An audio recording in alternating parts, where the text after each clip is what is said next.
காலை வணக்கம் நண்பர்களே. சேர்ந்தே போன்ற பயணத்துல இன்னைக்கு நாள் 30.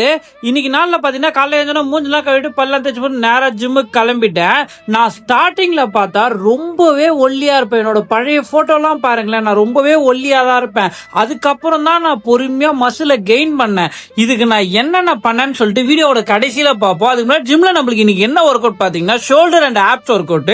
ஷோல்டருக்கு என்னென்ன ஒர்க் அவுட் போட்டோம் பாத்தீங்கன்னா ஷோல்டர் பிரஸ், லேட்டரல் ரைஸ், அதுக்கப்புறம் டம்பிள் ரோவிங், அதுக்கப்புறம் ஸ்ட்ரெட்ச் போட்டு ஷோல்டர் ஒர்க் அவுட் முடிச்சிட்டேன். அதுக்கப்புறம் ஆப்ஸ்க்கு என்னென்ன ஒர்க் அவுட் போட்டோம் பாத்தீங்கன்னா டெட்டில் பில்ல சைட்ஸ் போட்டேன். சைட்ஸ் போட்டு முடிச்சதுக்கு அப்புறம் சைடு ஹோல்ட் போட்டேன். சைடு ஹோல்ட் போட்டு முடிச்சதுக்கு அப்புறம் சைட் கிரன்ச்சஸ் போட்டு என்னோட ஆப்ஸ் ஒர்க் அவுட் முடிச்சிட்டேன். அதுக்கப்புறம் கொஞ்ச நாள் ட்ரெட்மில்ல வாக்கிங் போனேன். ஸோ நான் வீடியோ ஸ்டார்டிங்லேயே சொன்னேன்ல, நான் ஆரம்பத்தில் ரொம்பவே ஒல்லியா இருப்பேன். இதனால எனக்கு ரொம்பவே என்னோட கான்ஃபிடென்ட் பாதிக்கப்பட்டது. ஸோ நான் அதுல இருந்து எனக்கு ரீகெயின் பண்றதுக்கு எனக்கு ரொம்ப நாள் ஆச்சு. ஆனா உங்களுக்கு ஈஸியா பண்றதுக்கான ஐடியாவை மட்டும் சொல்றேன்.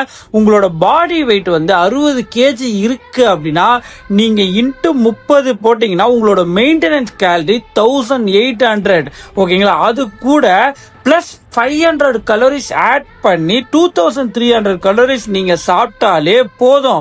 30 நாள்ல 2 கிலோ ஏறா நல்லா ஹெல்த்தியாவே நீங்க மசில் கெயின் பண்ண முடியும். மசில் கெயின் பண்றதுக்கு என்னென்ன சாப்பிடணும் நாளைக்கு வீடியோல பார்க்கலாம். சேர்ந்தே போன்ற பயணத்துல சேர்ந்து வாங்க. வரட்டா?